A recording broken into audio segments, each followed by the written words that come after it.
ప్రేక్షకులందరూ నమస్కారం. ప్రస్తుతం మన స్టూడియోలో దైవాజ్ఞ బ్రహ్మశ్రీ వీరాపురం సుబ్రహ్మణ్య స్వామి గారు ఉన్నారు. జూలై మాసంలో ధనుసు రాశి వారికి ఏ విధంగా ఉండబోతుందో గురుగారిని అడిగి తెలుసుకుందాం. నమస్కారం గురుగారు. శుభాశీస్సులు. గురుగారు, జూలై మాసంలో ధనుసు రాశి వారి పరిస్థితి ఏంటి? ఎలాంటి జాగ్రత్తలు తీసుకోవాలి? ఎలాంటి పరిస్థితులు వీళ్ళకి ఎదురవుతాయి అంటారు ఓవరాల్కి మాసం? మంచి విషయం అడిగారు. ధనుసు రాశి వారికి ఈ యొక్క జూలై మాసం, ఆషాఢ మాసంలో అన్ని వ్యతిరేకతలు అధికంగా ఉన్నాయి. వీలైనంత వరకు ఈ రాశి వాళ్ళు ఏదైనా సరే ఇంపార్టెంట్ పనులన్నీ కూడా పోస్ట్ పోన్ చేసుకోవడం మంచిది. ముఖ్యమైన విషయాలు ఏంటంటే, ఏదైనా పెళ్లి సంబంధాలు వెళ్తున్నారా, పెళ్లి చూపులకు వెళ్ళడం, లేదంటే ఎంగేజ్మెంట్ లాంటివి కూడా చేసుకోకపోవడం. ఎందుకంటే ఈ మాసంలో, ఆషాఢ మాసంలో నిశ్చయితాంబూలం పుచ్చుకున్నా కూడా పెళ్ళితో సమానమే. అంటే పెళ్ళి చేసుకున్నా ఒకటే, నిశ్చయించుకున్నా ఒకటే. అంటే మన జీవితానికి ఆ రోజు నిశ్చయించుకుంటున్నాం కాబట్టి అది ఇంపార్టెంట్ పనే కాబట్టి పనికిరాదు. ఎంగేజ్మెంట్ కూడా పనికిరాదు. లేదు కొత్తగా ఏదైనా వ్యాపారాలు చేయాలనుకుంటే చేయొద్దు, పోస్ట్ పోన్ చేసుకోవడం మంచిది. అసలు పూర్తి చేయొద్దని చెప్పడం లేదు. శ్రావణ మాసము చూసుకొని మంచి మాసంలో ప్రారంభం చేసుకోవడం మంచిది. ఈ ఆషాఢ మాసం జూలై నెలలో ఎటువంటి వ్యాపారాలు ప్రారంభం చేయకూడదు, కలిసి రాదు. అలాగే ఎటువంటి పెళ్లి చూపులు కూడా, నిశ్చయ అంబులాలు కూడా చేసుకోకపోవడం మంచిది. ఇంపార్టెంట్ కార్యక్రమాలు ఏదైనా సరే మార్చుకోవడం మంచిది, కలిసి రావడం లేదు. అలాగే జర్నీ చేసేటప్పుడు కూడా చాలా జాగ్రత్తగా ఉండాలి, మెలకువగా ఉండాలి. లేదంటే ప్రమాదాలు సంభవించే అవకాశాలు ఎక్కువగా ఉన్నాయి. యాక్సిడెంట్లు, ప్రమాదాలు సంభవించే అవకాశం ఉంది. అందుకనేసి అలా జరగకుండా నిత్యం మనం నిద్ర లేయగానే ఎవరంటే వాళ్ళని చూడడం కన్నా దేవుణ్ణి చూడడం. మనం ఫస్ట్ నిద్ర లేయగానే దేవుణ్ణి చూడడం. ఈ మాసం అంతా కూడా ఏదైనా సరే గణపతిని చూడడం కానీ, లేదా దేవుణ్ణి ఎవరైనా సరే చూడడం వల్ల ఏమవుతుందంటే భారీ ప్రమాదాలు కాకుండా స్వల్పమైనటువంటి చిన్న సమస్యతో బయటపడవచ్చు. ఆ విధంగా ప్రతిరోజు ప్రతినిత్యం నిద్ర లేయగానే భగవంతుడిని చూడడం ప్రారంభం చేయండి ధనుసు రాశి వాళ్ళు. అలాగే ఎవరితోనైనా సరే విరోధాలు పెట్టుకోవద్దు, గొడవలకి దిగొద్దు. దానివల్ల నష్టం జరిగే అవకాశం ఉంది ఎవరికి? ధనుసు రాశి వాళ్ళకి.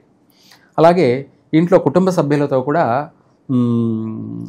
తగాదాలకు దిగడం, వాగ్వాదాలకు దిగడము అనేది పనికిరాదు. కాస్త నోరు కూడా, అంటే మాట కూడా కాస్త అదుపులో ఉంచుకోవడం మంచిది. అంటే కోప ఆవేశాలకు వెళ్ళిపోయి తొందరపాటు నిర్ణయాలు తీసుకోవడం కూడా ఉంటుంటాయి.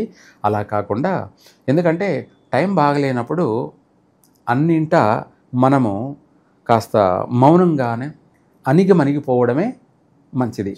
ఎందుకు అది కూడా అంటే, అందులో మనమేమి భయపడ్డామా అన్నది కాదు, బాగుపడడానికి మార్గం. అది బాగుపడడానికి మార్గం. ఇప్పుడు ఇంట్లోనే కుటుంబ సమస్యలు అంటే భార్యాభర్తల మధ్య ఒక మాట పొరపాటున భార్య అనిందనుకో, దాన్ని మనం తీసుకుంటే ఎంతవరకైనా వెళ్ళిపోతుంది. దానివల్ల నష్టం ఎవరికి? మనకే. కాబట్టి నష్టం అంటే తనకు నష్టమే కదా, అంటే మనకు నష్టమే, ఇద్దరికీ నష్టమే. అది మనశ్శాంతి ఉండదు, ప్రశాంతత ఉండదు. ఇద్దరూ బాగుండడానికి ఒకరు ఎక్కువైనప్పుడు ఒకరు తగ్గడం మంచిది. టైం బాగలేనప్పుడు మనమే తగ్గిపోవడం మంచిది. అందులో ఏమాత్రము టైం బాగలేనంత మాత్రాన మనము భయపడ్డామా అన్నట్టు ఏం కాదు. తెలివైన వాడు తప్పించుకు తిరుగువాడు దన్నెడు సుమ్మి అన్నట్టుగా ఎప్పుడు ఎలా ఏమిటి అనేది దాన్ని బట్టి నడుచుకోవడం చేస్తాడు. ఆ విధంగా వీళ్ళు ప్రతి విషయంలో కూడా జాగ్రత్తగా నడుచుకోవడం మంచిది. విదేశాలకు ఏదన్నా వెళ్ళాలి, దూర ప్రయాణాలు వెళ్ళాలి అనుకునేటువంటి వాళ్ళకి ఈ నెలలో పోకపోవడం చాలా మంచిది. తర్వాత మాసంలో పెట్టుకోవడం మంచిది. ఒకవేళ 100% వెళ్ళాల్సింది తప్పదు అని అంటే వీలైనంతవరకు వెళ్ళకపోవడం మంచిది.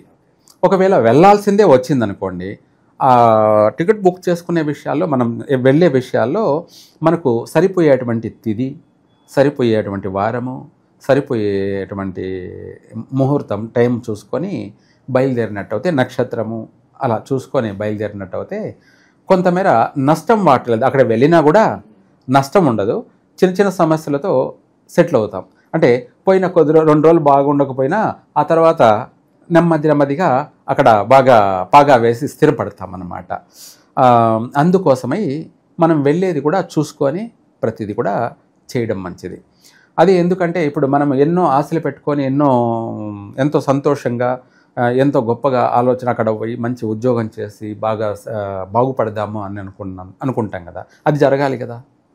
బాగుపడతాము అనుకున్నాము, అదే జరగాలి కదా. మనము మళ్ళీ అక్కడ నష్టపోయి అక్కడ ఉండలేక అక్కడ చేయలేక తిరిగి రావడం అనేది అది పిరికివాడిని కిందే తీసుకొచ్చేస్తుంది.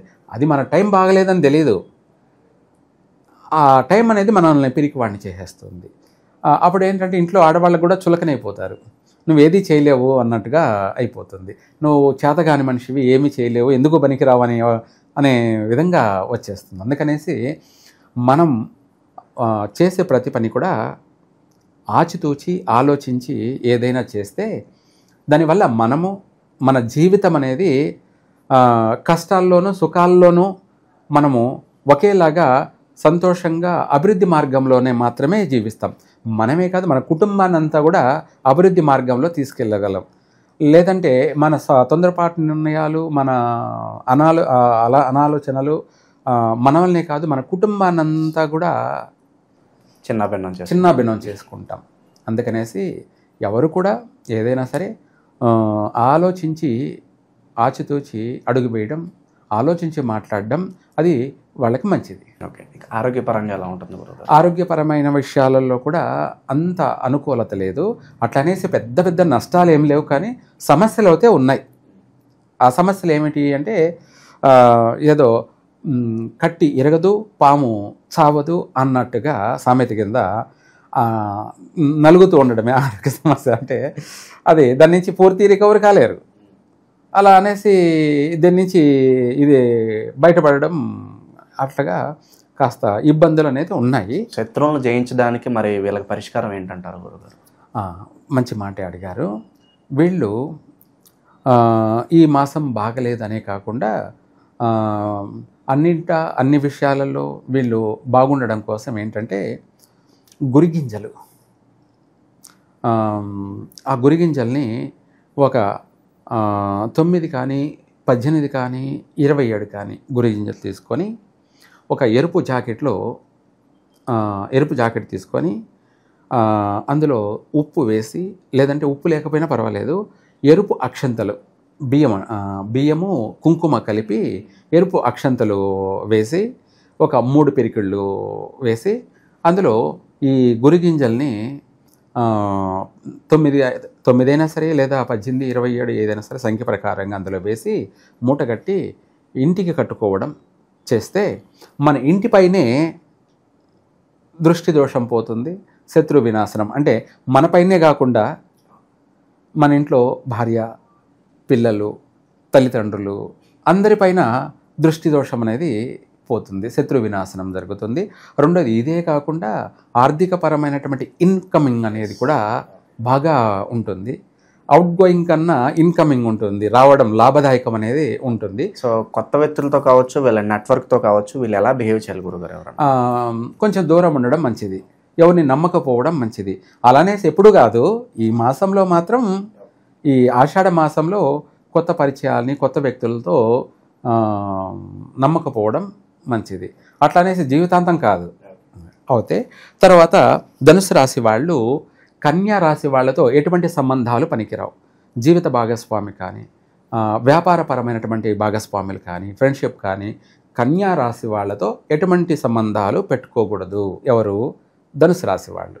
పెట్టుకున్నట్టయితే ధనుసు రాశి వాళ్ళకే నష్టాలు జరిగే ప్రమాదం ఉంది. తర్వాత ఈ యొక్క ధనుసు రాశి వాళ్ళు శ్రావణ మాసం, ప్రతి సంవత్సరం కూడా శ్రావణ మాసంలో ఆగస్టు నెలలో ఎటువంటి ముఖ్యమైనటువంటి పనులు చేయరాదు. విదేశాలకు వెళ్ళడం కానీ, కొత్తగా జాబ్లో జాయిన్ కావడం కానీ, లేదంటే కొత్త వ్యాపారాలు ప్రారంభం చేయడం కానీ, లేదంటే వివాహం చేసుకోవడం కానీ. అంటే శ్రావణ మాసం చాలా మంచి మాసం కదా అనుకుంటారు, అది చాలా మంచి మాసమే, కానీ ధనుసు రాశి వాళ్ళకి నెగిటివ్ మాసం, ఆపోజిట్ మాసం. శ్రావణ మాసంలో నిశ్చయితాంబూలాలు పుచ్చుకోవడం కానీ, నిశ్చితాంబూలాలు పుచ్చుకుంటే మళ్ళీ పెళ్లి కూడా జరుగుతుందని గ్యారంటీ లేదు. ఒకవేళ జరిగినా మళ్ళీ పెళ్ళైన తర్వాత కూడా విడిపోవాల్సిందే. అటువంటి నష్టాలు కలిగే అవకాశం ఉంది. ఇంపార్టెంట్ పనులు ఏవైనా కూడా రేపు శ్రావణ మాసంలో ధనుసు రాశి వాళ్ళు చేయరాదు. చేసినట్టయితే నష్టమే జరుగుతుంది. అయితే ఇది తాత్కాలికం నేను చెప్పడం అని కాదు. ప్రతి శ్రావణ మాసంలో కూడా ఏమేం జరిగిందో కూడా వాళ్ళు జ్ఞాపకం ఉంటే వాళ్ళు దాన్ని అబ్జర్వేషన్ చేస్తే తెలుస్తుంది. అంటే పోయిన వారమే ఏం తిన్నారో గుర్తుండదు, అంటే ఏం కర్రీ చేసుకొని తిన్నారో గుర్తుండదు. పోయిన సంవత్సరం ప్రతి సంవత్సరం ఏం గుర్తుంటుందని కూడా అనేవాళ్ళు ఉంటారు. కానీ ఇక్కడి నుంచి అబ్జర్వేషన్ చేయండి. ఇక్కడి నుంచి ప్రతి సంవత్సరం అంటే ఈ శ్రావణ మాసంలో ఏం జరిగిందనేది రాసి పెట్టుకోండి. మళ్ళీ వచ్చే శ్రావణ మాసంలో ఏం జరిగిందనేది రాసి పెట్టుకోండి. అప్పుడు అది రీసెర్చ్, అబ్జర్వేషన్, అనుభవానికి వాళ్ళకు ఉపయోగపడుతుంది. అలా ఏదైనా సరే జాగ్రత్తగా నడుచుకోవడం మంచిది. ఇంకా కూడా మనము ఈ రాశి వాళ్ళు ఏమిటి పరిహారం చేసుకోవాలి అని అంటే, ఎక్కువ శాతం ఈ ధనుసు రాశి వాళ్ళు పసుపుతోటి గురువుకి, నవగ్రహాలలో గురువుకి 1.25 కిలో పసుపుతోటి, పిరికిడితో పసుపు తీసుకొని బొటన వేలు పైకి పెట్టి ఆ గురువుకి అభిషేకం చేయాలి. పసుపు అనేది ఒక పాజిటివ్ యాంటీబయాటిక్.